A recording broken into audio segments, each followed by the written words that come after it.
Hello, and good afternoon. Welcome to the part one of Contracts and Capital, Getting in the Game, Contracting Basics webinar. On behalf of our president, Ron Busby, our board, chambers, and our staff, I want to thank you all for attending. I'm Warren Richard Jr. with U.S. Black Chambers Incorporated, affectionately known as the national voice of Black businesses. We represent over 140 Black chambers of commerce and small businesses across the nation and are founded on 5 pillars of service: advocacy, access to capital, contracting, entrepreneurial training, and chamber development. This series is a collaboration with our chambers of commerce, providing technical assistance and resources across the U.S. with the U.S. Small Business Administration's Community Navigator Program. And I'd like to thank them for their assistance in developing and sharing this program. Today, we have 3 wonderful speakers for you, providing the initial ins and outs of contracting, from ensuring your business is set up properly, forming your strategy to conquer this contracting arena. Pay very close attention to the information. USBC and our 20 Navigator chambers look forward to being a resource to you and your business as you navigate through this journey. I'd like to introduce you to our moderator for today. Perry Sholes is president of Progressive HR Strategies Incorporated. He is a certified talent optimization consultant and business executive who successfully creates economic value through human resources leadership. He helped drive profitability at the complex global organizations, which include private equity portfolio companies, large public companies, and private-owned businesses.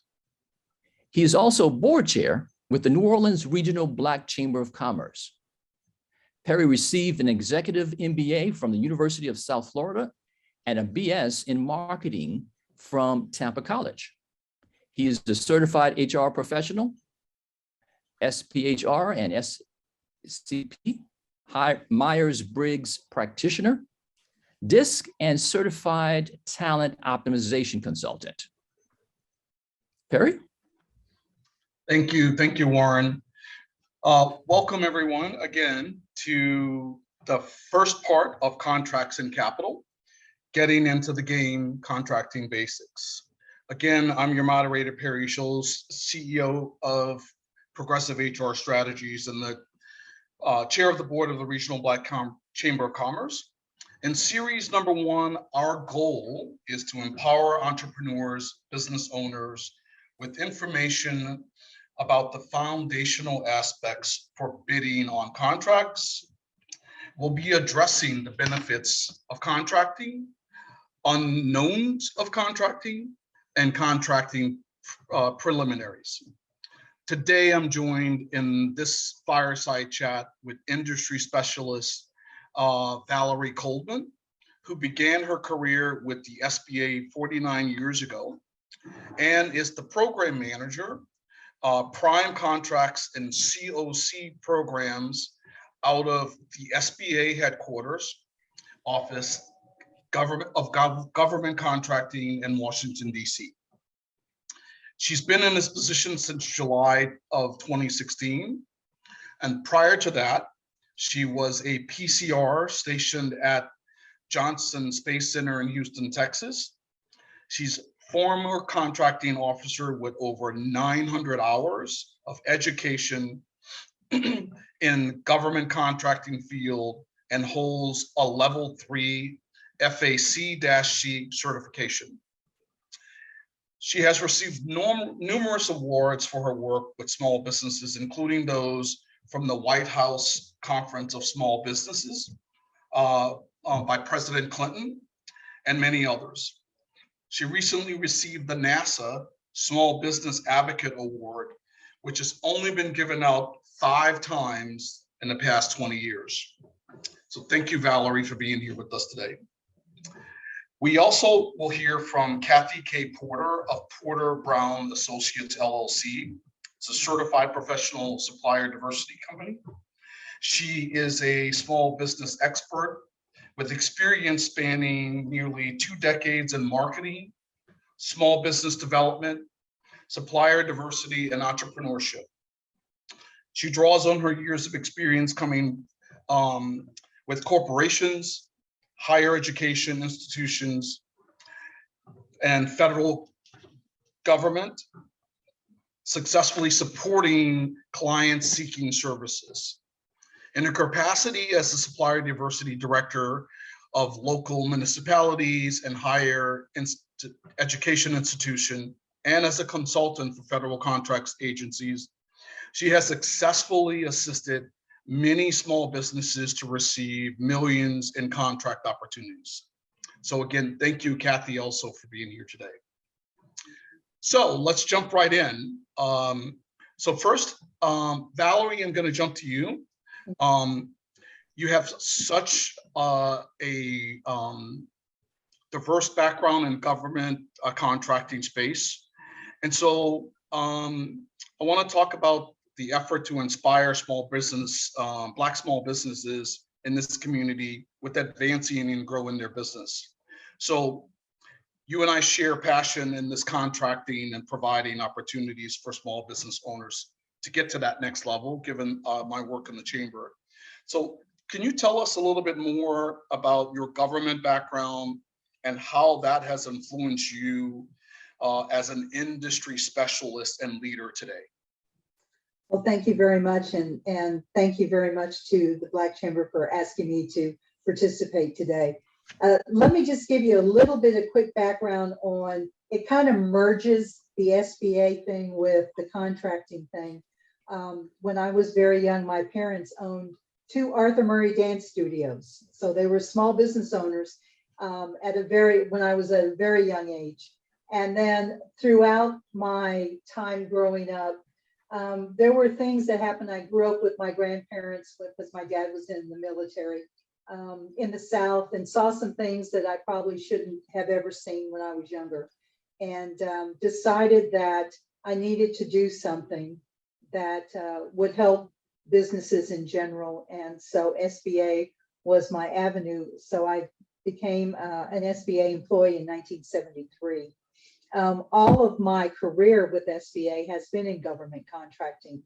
I find it very satisfying when you work with a small business that has a central focus, and you can talk to them and get them to diversify out, and they go from, you know, $10,000 or $15,000 to $30 and $40 million. It's absolutely wonderful to see that growth. My parents, as I got older, owned a couple of more small businesses, and so SBA just became a passion about doing that.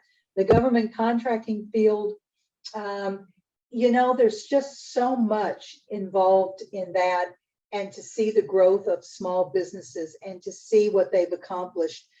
My son, who is now 35, when he was 3 or 4, we lived in Little Rock, Arkansas, just outside the back gate of Little Rock Air Force Base. So we used to go on the Air Force Base a lot. And I remember they were doing some construction out on the hangar for the C-130s, because that's home of the C-130s for the whole world. And he looked at me and he goes, "Mom, did you build that building?" And I go, "No, but my contractors did." And so it was one of those stories, and we'd go through the national forest and you'd see the new little trees, the seedlings, and you go, "Mom, did you plant those?" I said, "No, but my contractors planted those." So being able to show him the efforts that small businesses did, and as they progress and as they get more advanced. I have a small business in Houston where I still live that started off with a gentleman who could barely speak English, and we talked, and over the years he now has one of his programs on the space station. So it's It's the joy of seeing people progress, kind of like a teacher that always sees their students progress and graduate and go on to great things. I'm kind of the same way, to see these small businesses progress and graduate into bigger and better things. And so contracting is a great way to do that because you actually get to see the progress. You're out there with them. And so I think all of that combined has kept me in this position and what I do and what I love for these past 49 years. Awesome. Tremendous story there. So can you talk to us about preliminary steps toward getting into government contracting, like SAM? So can you just tell us the importance of being registered in SAM and what that's all about? Great. That's a great question. You know, I get that question all the time about, I want to do business with the government. How do I get started? So one of the things that I developed was a program where I start at the pre-K level, because, you know, you have to, when you're in school, you have to learn to read and write before you can go to college. Well, it's kind of like that with federal contracting. You got to do your basics before you can actually bid a job or propose on a job. So part of the basics is the registration on the SAM, or the System for Award Management. SAM is a program that actually is run by the General Services Administration, and it has progressed over the years to include more and more of other databases that have been merged into SAM. But the great thing about SAM is it gives us information on you as a business owner, and it's not just for small businesses, it's for other than small businesses also. So anyone wanting to do business with the government must be registered at SAM. And so I have people all the time that says, well, you're telling me that I can't bid? I said, oh, you can bid all you want. We just can't award you a contract. So, you know, we want to make sure that you've done the basics, and the basics is SAM. And what it's going to do is it's going to give us information on your company, you know, where you're at, what you do, any kind of certifications that you might have. It gives us the routing information for your bank. And why that's so important is, I can tell you, I haven't seen a paycheck in 30 years, and that's because they're directly deposited, right? Sure. So that's the way we do in federal contracting. Everything is directly deposited. So that information is given to a contracting officer if you are awarded a contract, so they can directly deposit your check on any of those invoices that you submit in. It's also been merged recently with a database that no longer exists called FedBizOps. And FedBizOps stood for Federal Business Opportunities. And that was where you could find solicitations over $25,000 that the government had out there. Well, because of the integrated acquisition environment, IAE, that GSA has, that FedBizOps got merged into SAM. And so when you're in SAM, not only can you register, but you can also go through and find out about solicitations that are out there that you might want to bid or propose on down the road. So it's a great meeting point of all those basics that you need. But if you're not registered on SAM, you can forget about ever being awarded a contract, because that is a must. There's no gray area on that. You must be registered in SAM to be awarded a federal contract. Awesome. Well, that's great. So I learned my first thing, which is what does SAM stand for, because I've always used that acronym. And until now, I didn't know it was Systems Award Management. And I love the award part because that's where you get your money. So Exactly. great lesson there. Thank you for that. So Kathey, we've heard from Valerie how important preparing for performance evaluations can help us. Can you talk to us about proposals? How important is it for a business owner to have a strong capability statement? So once you got all your NAICS codes and all that stuff, that maybe tell them technically what you do. Talk about the capability statements piece of that. You're on. Certainly. Before I get started, I'd just like to say that I'm honored. It's an honor to be here and be a part of this first webinar in this series on contracting, and thank you so much for having me. So as Valerie said, the pre-K is getting registered in the SAM system. Then the capability statement is like going to kindergarten and going to first grade. Your capability statement is like your resume. It tells the reader or the contracting officer everything that they need to know about your business in a snapshot. So if you can think about it, if someone is trying to make a decision about who they should choose from a sea of people, your capability statement should allow them to get some information about your business, your past performance, a snapshot of your past performance, but also why your business is the best person or could potentially be the best partner, the best person for an upcoming opportunity. And so you want to make sure your resume has enough information to tell your story without being overwhelming. We don't need everything, but also to encourage them to want to hear more and learn more about your business, because a part of contracting, a part of federal contracting is building that relationship. And your capability statement is the first step to help you build that relationship. Great.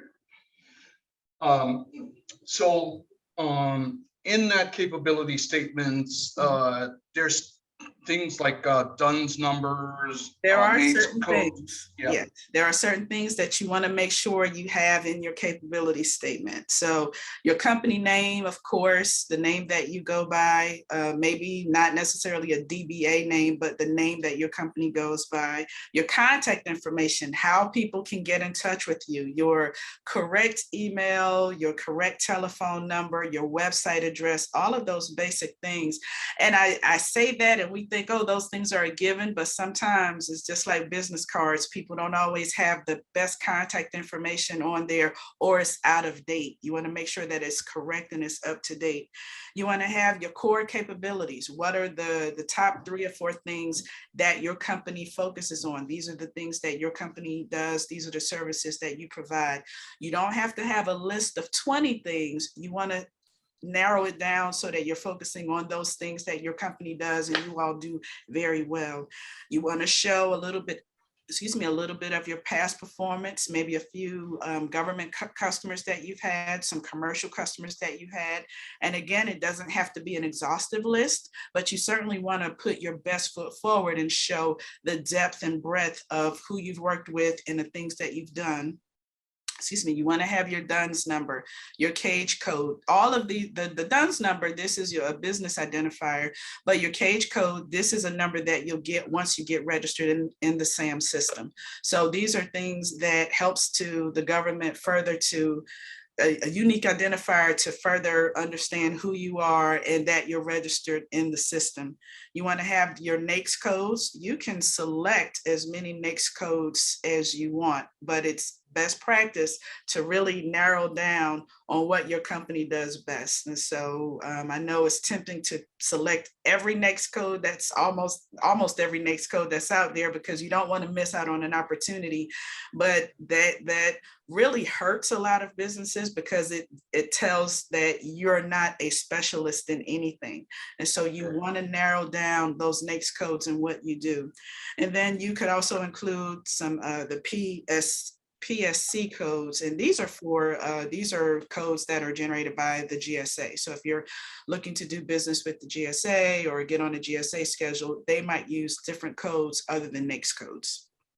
And then lastly, you want to include whether your business is certified. If you have some type of socioeconomic designation, you want to make sure people are aware of that, because the government is keenly aware and actively and intentionally looking to do business with businesses that belong to certain socioeconomic groups. So whether it's Black owned, like with what the USVC offers, that certification, woman owned, veteran owned, whatever it might be. And in the federal government, that is the only place where they can make awards and determinations based on your socioeconomic group. So I know some businesses say that they just want to be recognized as a business and not necessarily a part of a socioeconomic group, but anything that gives you a competitive advantage as an entrepreneur, you should take it. And so you definitely want to include that if you are certified. And I think certifications is also coming up as a part of this webinar series. And so how to leverage those certifications, you want to make sure you have it on your capability statement so that whenever someone sees it, they know exactly who you are, especially if they're looking to do business with with the group that you might be a part of. Great, awesome. Thank you, Kathey. So Valerie, I wanted to come back to you for a second. So there seems to be so much stuff on the internet that directs business owners to different resources. Are there any other databases, in your opinion, that small businesses should be using around federal contracting? Yes, and one of the major ones is SBA's Dynamic Small Business Search, DSBS. What happens a lot when I talk to small businesses, the first thing I do is I pull up their SAM profile to see if it's correct, if they've got all the, an old counselor of mine used to say, they not only dotted the I's and crossed the T's, but they dotted the J's also, because we forget there's a dot at the top of those J's. And I also then pull up their Dynamic Small Business Search profile. And the reason why this is important is the DSBS is the database that the federal government uses to find small businesses. If you're not in there, they don't know you exist. And so what has happened a lot of times is that when people register in SAM, they are so excited that they got in to begin with after all of those boxes and checking and everything else, that they forget to at the end, they forget to hot link over to the SBA logo and click that and get over to the Dynamic Small Business Search. And the reason why that's so important is that when contracting officers are looking for small businesses to determine if we can do a small business set aside, or a woman-owned set aside, or a hub zone set aside, or a service-connected disabled vet set aside, or an 8-8, they go to the DSBS and they use keywords. And keywords are very, very important. If you don't have keywords listed, they kind of look at your profile as being incomplete and you didn't really want to tell them all of your information. So a lot of times, if they get a listing when it comes up, let's say of 30 firms, and they see 10 that don't have capabilities or keywords listed, they're just going to delete you because that doesn't give them any new information. So I always make sure when I check the DSBS, when I'm talking to a small business, that they've got the information in there. For example, they added their names and their titles. They added other certifications other than federal. They have city or state or an organization. They did capabilities. They did their keywords. They did references, because if you don't think we call references, we do. We call references if you may be the apparent awardee. But let me give you a couple of little hints on the keywords, if I could. If you're a janitorial firm and you put the keyword janitorial, which you should, you also need to put the word custodial, because you don't know how the government's going to search. They could be searching by the word custodial and not janitorial. Same reason if you're a security company, you want to include the word guard, words like that. If you're in construction, you don't just want to put general construction. You want to put roofing, painting, HVAC, dredging, fence work, all of those others that are combined, if that's what you do, if you can do all of those. And, Kathey was right about the NAICS codes. When I go in, I saw one time, and I was looking at their NAICS codes, and I called the PCR in San Antonio where the firm was at, and I said, you know what? We never have to do market research again. And he said, why? And I said, because you got a firm in San Antonio that has every single NAICS code that's out there. They own a restaurant, they do construction, they run an oil field, they have a mail delivery business, they have doctors and lawyers and blah, blah, blah. And what we try to tell the firm is NAICS codes are not who you want to do business with, it's what you do in your business.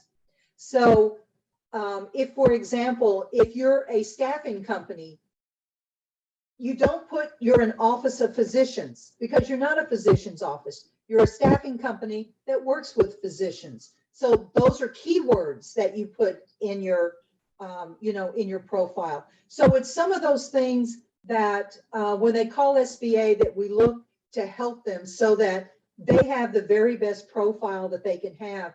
Because as we all know, how many times do you have to make a good first impression on a contracting officer? You've got one, and we want to make sure it's the right one. So make sure you're in DSBS and that your profile is complete. If you didn't hot link over, we got the basics, but we need more information on you. The other thing that I do want to mention real quickly is once you're in SAM, you're going to start getting a lot of emails from organizations that sound a lot like the government, SAM.org and things of that nature. If it doesn't say .gov at the end, it is a for-profit business, and there's nothing wrong with them soliciting you to work with them. However, there are so many resources out there, like our Procurement Technical Assistance Centers, PTACs, and our Small Business Development Centers, and SBA, and the Women's Business Center, and the Veterans Business Outreach Centers, that we can give you this information totally free. These businesses are out there to make money, and they'll say, for $1,200, we can fill out your paperwork to be certified 8A. If you have the $1,200 and that's what you want to do, that's great. It's a management decision you have to make, but we've got resources out there that'll help you for free. They'll say, for $800, we can put you in this book of small businesses. We don't look at those books. We go to DSBS. So I'm just saying, if you get those kind of emails, and you can give them my name because I said this, throw them in the trash. Because I'm trying to save you some money and trying to tell you there's resources out there that can help you. So your SAM profile, your DSBS, and it's great that you don't have to worry about signing up for FedBizOps since it's part of SAM now. So you get those two databases going, you're pretty much set on your pre-K and your very beginning kindergarten level of what you need to do with the government. Awesome, awesome. Thank you. Oh, man, my page is getting full of notes here from all the wonderful stuff I'm learning already here. So Kathey, you've seen hundreds of businesses in your career.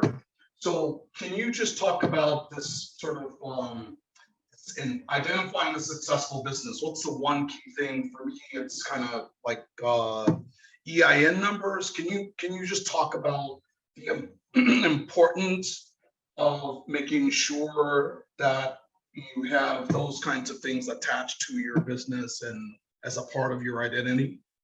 Yes, absolutely. I think that one of the things that this pandemic showed us is that not having all those things in place, they can hurt your business. And when things like relief funds are being distributed or some type of funds to help small businesses, you can miss out because you don't have these key things. One of them is your EIN number. This is one of those things that says that you are a legitimate business. This is how the government recognizes you. And I know there are a lot of reasons why people don't want to get numbers and they want to stay under the radar. They don't want to be on the hook for taxes or what have you. But, and we'll talk about that later in the webinar, but this is one of those things that can make sure that you are, number one, identified as a legitimate business, which you're going to need in order to do business with the federal government, but also make sure that you have access to the resources and tools that you need in order to be successful. Taxes are something that you can't get around, but if you're an astute and savvy business person, you can always figure out ways to lower your tax liability. We all have to pay our fair share. So to try to avoid that, that's really not something that is possible. We all have to pay our fair share. So your EIN number is like your social security number. It is your unique identifier that says you are who you say you are, your business is what you say it is, and you are ready to do business with any entity. One of the things when you register in the SAM system, they'll ask you, do you have any outstanding taxes or any of those things? The government is not going to do business with you if you have outstanding taxes, if you don't have an EIN number, if you don't, there is no way that they can tie who you are back to tax records and tax reports and all of those things. And so you have to have that number in place in order to show that you're a legitimate business and you're ready to do business. You need an EIN to open a bank account. You're not going to be able to open a business bank account without one. And some banks are very specific about how your business is structured and the types of things that you say, which then determines the type of account that you can open. So you want to be very clear about getting your numbers, getting those things in place so that you can make sure that when a contracting officer does reach out to you, you spent all this time to create your capability statement, and they can move forward if they so choose to do so. One of the other things is your license. If you have to have a license, if you want to get certified, you have to have that EIN number. And it also serves as protection for you because it keeps your personal and your business separate. So when your business starts to grow and you start moving along in your business, you want to be able to protect those things that are yours personally and those things that belong to the business. But also if your business, maybe it grows and say somebody wants to acquire your business, it just makes it much cleaner for them to buy your business and the assets of your business and protect you individually. And so I think a lot of smaller businesses, they may not realize that the EIN number is one of those things that can protect you from certain things, market conditions that might happen that makes everything, when we keep everything one or keep our things as one rather than keeping them separate as a separate entity, having that separate EIN number can protect you and can protect you individually. So you want to make sure that you have a separate identifier, you're applying to get that number so that it protects you, keeps you protected, but also establishes you as a legitimate business. So Kathey, you touched on the bank account a little bit. Can you really just sort of talk a little bit more about that bank account and how important it is to have a business checking, business accounts specific to doing business with the government contracting? Certainly. So again, having a separate business account, it is another one of those things that says you are a legitimate business. And when you think about the government and how much money they're spending, how many contractors and vendors that they work with across the world, there are certain things that they need that have to be in place in order for them to be sure that they're doing business with legitimate businesses, because it then exposes them to risk as well. So having a business that has a business bank account, it separates your finances. The federal government does not like when you're commingling money, because that's when mistakes happen, that's when mistakes are made, and it just becomes a bad situation for the individual. It helps to protect your assets, protect your business, protect what you've built. It helps to make it much easier to organize your finances, how much you're spending on the business versus having all of it together and you're not sure where the money is going and where the money is coming from. It reduces the number of headaches at tax time. Again, we can't avoid taxes every year. We know that it's coming and we can't avoid it. And so it helps to reduce those headaches and creating headaches for our accounting team when we have all of our finances separated, business expenses versus our personal expenses. That professionalism, we can't underestimate how that looks and what that looks like and how far that goes to establish us as a professional and viable business. you want to have a business checking account, maybe even a business savings account, because every business should save money for a rainy day, any type of market disruptions, and then maybe cash management accounts to help you manage your cash flows and help you to manage your operating income and manage your business operations. So the last thing that having a separate business bank account will do, it helps you to establish a business banking relationship, a relationship with your banker. Another reason why a lot of businesses missed out on that EIDL funding is that they didn't have those relationships with their banker. And so when the bankers were looking to give out some money, they gave it to some of their larger customers that had those long-term relationships. And so having even a small checking account, and I think businesses wrongly assume that they have to have a lot of money in a business banking account in order to have an account, a business account, but that's not necessarily the case. It is what it is, your account. I mean, we'd all love to have a big, healthy business bank account, but it is what it is. And so the more important thing is having the account and building that relationship with your banker. And if you have a good business banker, they will help you to develop those strategies that builds the account and build your business over time. So don't let having a small bank account or business bank account discourage you from opening that business account. Open the business account, and over time, as your business grows, and hopefully you can get with Valerie to win some contracts and get more business, and your business continues to grow, that balance will grow, but also you've built a stronger relationship with your banker. Right. And just continuing around this whole discussion around risk and risk mitigation, can you talk about insurance and how to protect property and yourself from liability claims?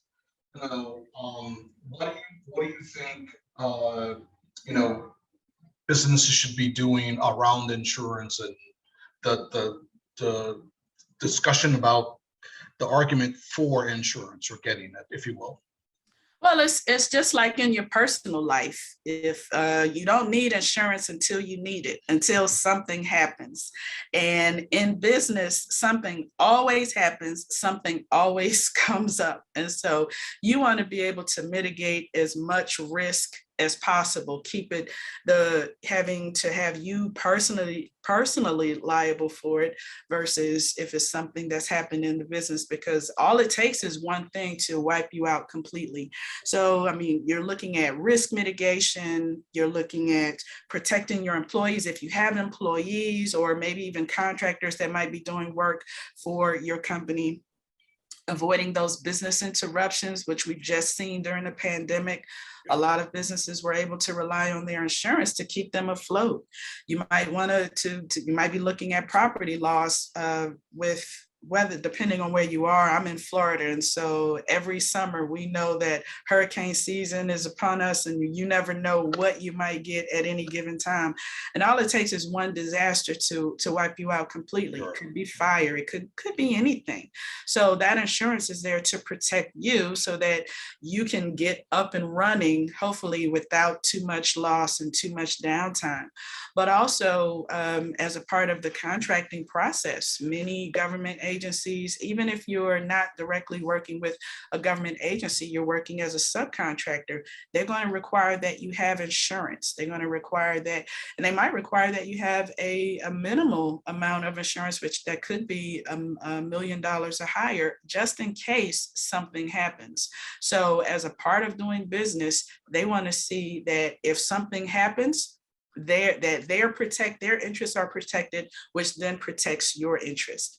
So and this is in most industries. I'm a professional services company, and we are required to have at least $1 million in coverage at all times, whether it's errors and omissions, professional services. We have general liability. I have an automobile policy, because with one of my clients, We might have contractors that are driving in their cars, and they want to make sure that they're covered in case something happens. So a lot of this is just in case, but that's the just in case part. That's the scary part, because you never know what is covered in that just in case. You never know what might happen in that just in case.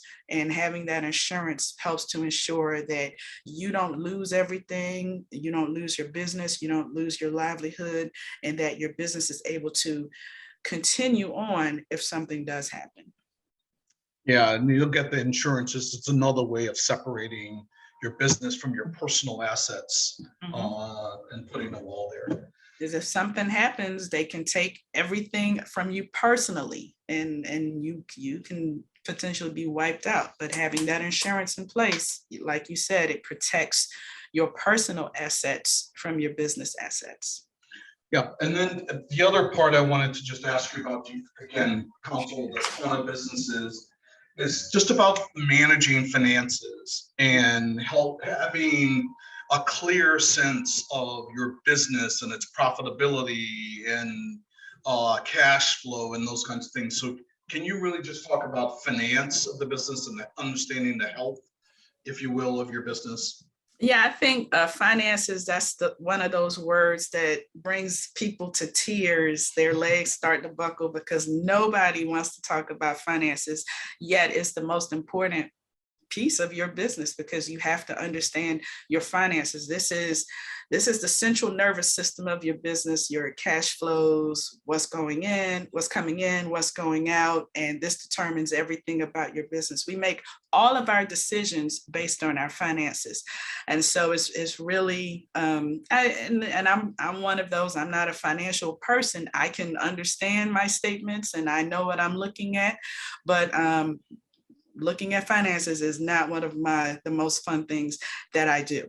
But I think that every business, regardless of size, should at least, at a minimum, have a bookkeeper to help you to manage your cash flows and create those basic statements so that you can understand what you're doing and how your business is operating.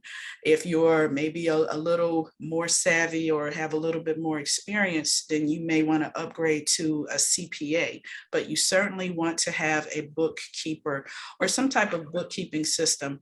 I recommend businesses not necessarily do their bookkeeping themselves. I know a lot of people feel like they can do it themselves, and I know there are a lot of software out there that allow you to do that.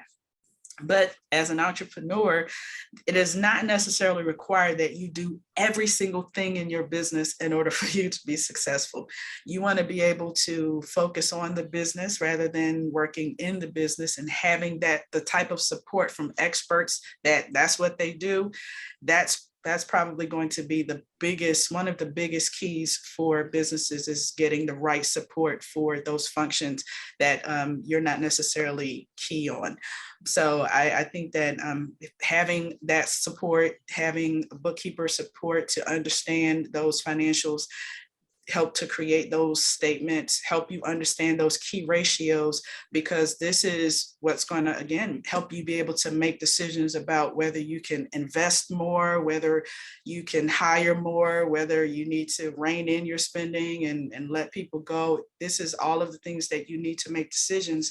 And a part of doing business with the federal government, they want to see those, especially if you're getting certified. Valerie, you mentioned the 8A program. You have to give up all of those financials and all of those things so that they can see that you're, yes, a viable business, but also you're a financially sound business as well, because nobody wants to partner with someone and they go out of business as a result of working on a contract. And so understanding your financials helps the government agency to determine that, yes, you are a viable business, but also you can handle the type of volume that working on a government contract can bring to a business. And so understanding those things, sometimes you just have to suck it up and do those things that you don't want to do or don't like to do. It's a part of entrepreneurship. But once you have a handle on it, then it's not as bad, it's not as hard as not something to fear, but something to welcome once you understand it and you know how to use it and leverage it to grow and scale your business. It's really painless. Great, thank you so much. So Valerie, I know we just talked about insurance and banking and all that stuff, and from the contracting side of things, I mean, how are you in looking at that piece? Can you just give us some thoughts as we close out? Yeah, this is really, really important, especially if you're, doing construction, for example. People think, well, I need a backhoe and I've got to have that backhoe when I bid. No, you don't need to have it when you bid. You need to have it if you're awarded the contract, when you get the notice to proceed. So be prepared and making sure that you have everything in line to get ready for that job to start. Because like in services, we do a lot on our government fiscal year, which is October 1st through September 30th. So let's say you're a guard service. You could have company A that works till midnight on September 30th, and 1 second past midnight, company B has to take it over, which means that could be 4 to 5 months of getting ready, to do the job. So make sure that you have stuff. If you need a line of credit, go to the bank now. I talked to someone when I was doing the disaster presentation, is the time to do all this stuff is when the skies are blue, not when the skies start to get cloudy. Okay. I'm in Houston. So, hurricane season, June 1st, we're ready for it. We just went through Harvey a couple of years ago. So, this is the time if you want to do federal contracting, and maybe there's nothing out there for your company now, but this is a great time then to get your certifications done, to make sure you have a line of credit. If you have to get bonding, your bid performance and payment bonds, get with a surety, get your bonding line on a single job and an aggregate, so that if you only can bond $100,000 right now, there's no reason to bid on a $4 million job. So, Sure. you gotta monitor that and take your steps and grow with that, and understand that sometimes, and I know this may be a shock to a lot of people, but sometimes the government doesn't move real fast. And so you have to have the word that starts with a P that we tried to teach our son when he was 3 years old and went fishing. You got to be patient. You got to have the patience. The rule of thumb is you got to bid on 10 to get 1. So understand that you're not the only person bidding on a particular job. There's other people out there. And so as Kathey was talking about your capability statement, what differentiates yourself from that other person that does the exact same thing? Maybe you've got 24-hour service. Maybe you're within 2 blocks of the procurement center. Whatever it is, you've got to show you're not cutting down the other firm. You never want to do that. You're not saying this is why I'm better. This just says why you should hire me and why you should do business with me. So those are the kind of things that I think that when there's a lag time and there's not a lot going on, because we have that sometimes when we haven't got our budgets yet. This is the time to do all those little things that maybe you've been putting off to the side, because the more you put them off to the side, the more you're not going to do them. Go ahead and get in there and do your certifications and do your capability statement and get your bonding line and get your line of credit. So then when, God forbid, a disaster happens and you want to be part of disaster recovery, or a contract comes up that you can do, you're ready for it. Because the worst thing you can do is bid on a job and they're going to award it to you and you say, well, I don't have the bonding line, or I can't do it because I don't have the line of credit, or I don't have the personnel right now. Federal agencies don't like that. So do all of that work right now, get yourself situated, and when you're ready, you'll know you're ready. Don't push it. Sometimes people start too quick. Maybe you need to start as the subcontractor before you start doing business directly with the federal government. Get with one of these other than small business primes and be a sub. You know, your experience working on a federal contract with a prime is just as good as working as being a prime yourself. So Yeah. all of these little things that you need to work on, it's a process. It is, a lot of people have been very successful doing federal contracts.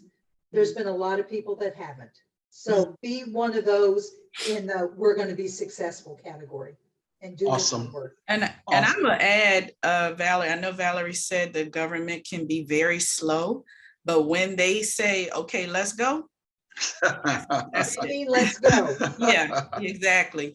And so you Great. can go from 0 to 60 in a matter of a minute, and there's no room, very little room for failure, a little room for error. And so you do want to, as Valerie said, take this time to get ready, because when they say let's go around September, towards the end of the year, when they're trying to get to the new fiscal year, you could get a contract like that. And so so it's a double-edged sword. It really is.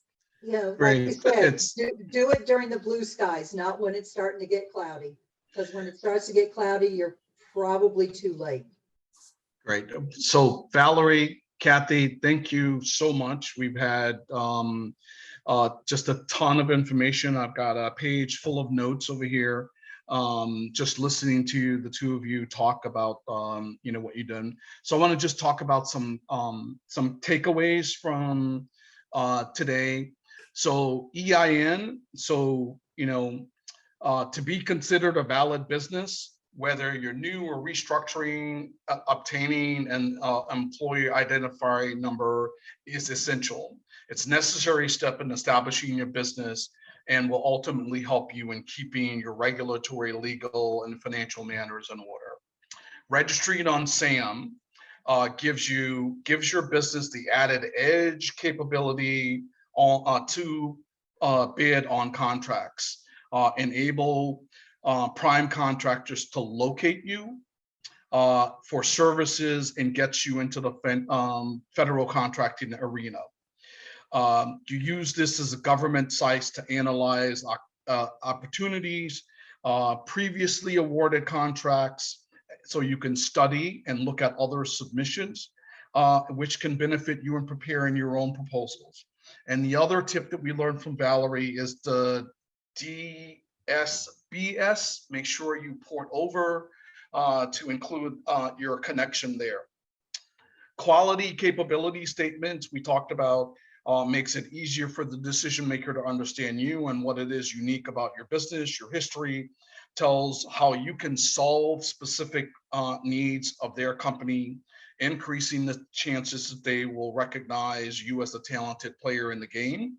And the other really good tip there was keywords, and using keywords in your SAM and in your capability statements. And the bank accounts are essential for managing your business. Having a separate one specifically for the business separates your personal, establishes you as a legitimate business, keeps your records organized, and then ensuring the types of insurance and coverages enables you to mitigate any risk for yourself and your family and your business, while whether you're purchasing to fulfill a contract, or protecting your employees, or avoiding any kind of business interruptions. As we know, we've all talked about Florida, Texas, I'm in New Orleans. We're all in the part of the world, and we just know there's no place in this country that you're not affected by some sort of natural disaster. So everybody should have some sort of protection. And then the last piece we talked about was financials. I love the idea and the suggestion of having a bookkeeper, someone to help you, and not trying to do your books on your own, and being, you know, working on your business, it's not in your business, is a good sort of thing that we sort of talk about here in the New Orleans Chamber.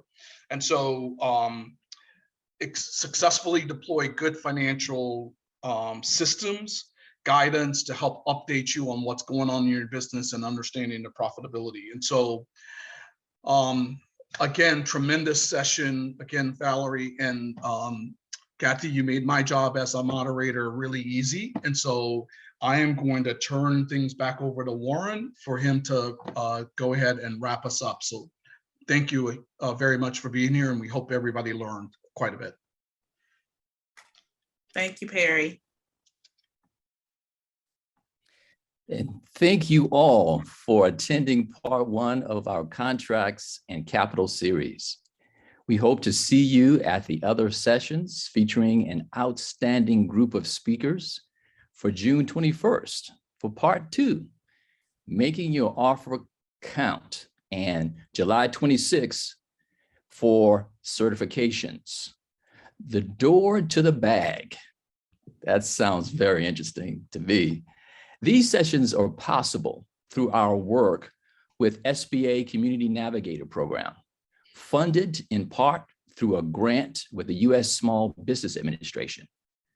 USBC introduced Buy Black, the only Black certification program with a business directory, providing business who certify access to private and public procurement opportunities, highlights, and other benefits. This online program is one that can help prepare you for the contracting space as a documents preparation guide. Visit usblackchambers.org/certification.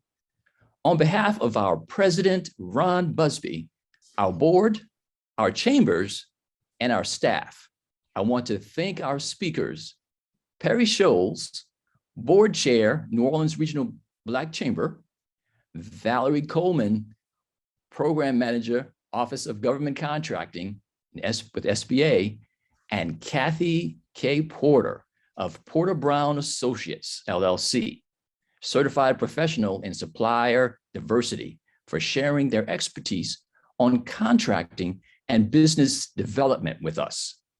A special thanks to our participating community navigator chambers as well. Know that they are willing and available to work with you and your business to help you increase your revenue, build wealth, and be a catalyst in your community.